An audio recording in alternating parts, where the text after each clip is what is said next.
Hi, my name is Bruno Estévez, and in this video I'm going to talk about cryptocurrency and Bitcoin.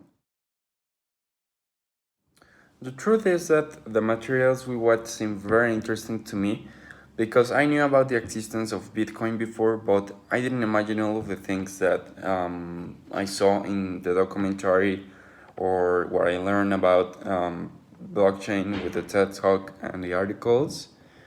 And well, speaking of Bitcoin in particular, I learned that it's a digital currency that emerged in 2009 and that offers a secure payment system through its encryption. In addition to the fact that it doesn't have the presence of third parties, like for example central banks, and that is a great advantage because not only that gives you a monetary advantage, but because of the instant way in which the system works. Furthermore, everything is controlled by the users and works based on a public accounting system, which is blockchain.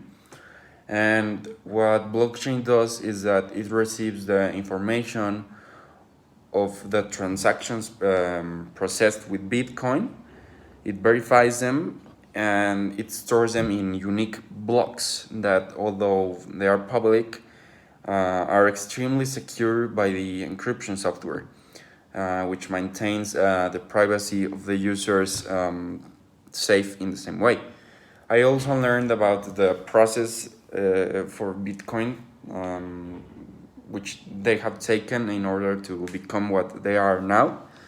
And I also learned about the mystery of its creator, the arrival of Bitcoin to Wall Street, the emergence of Bitcoin exchange companies. And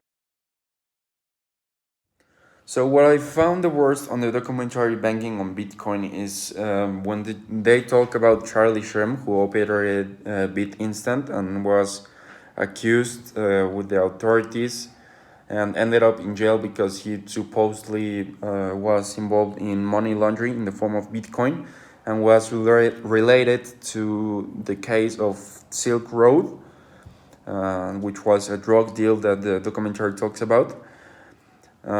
Because when I listened to Charlie's statements, he claimed that he didn't participate in these activities and that he believed that the case was that the authorities were persecuting him because they were afraid of Bitcoin and how it could change the economic system.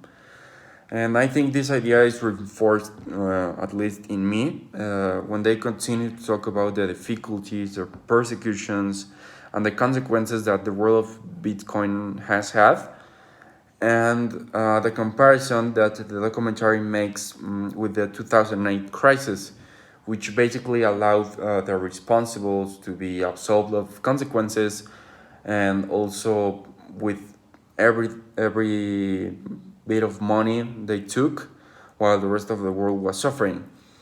And this is what I think is the worst regarding this subject. And it makes me think about the Bitcoin because it offers many facilities and ways to improve the world, but it leaves behind an order in which many power figures benefit. So it's all very suspicious and confusing to me. Now, talking about whether regulations should be implemented in the cryptocurrency system, I think is a complicated issue because there are many pros and cons to the topic, but also many different possible outcomes.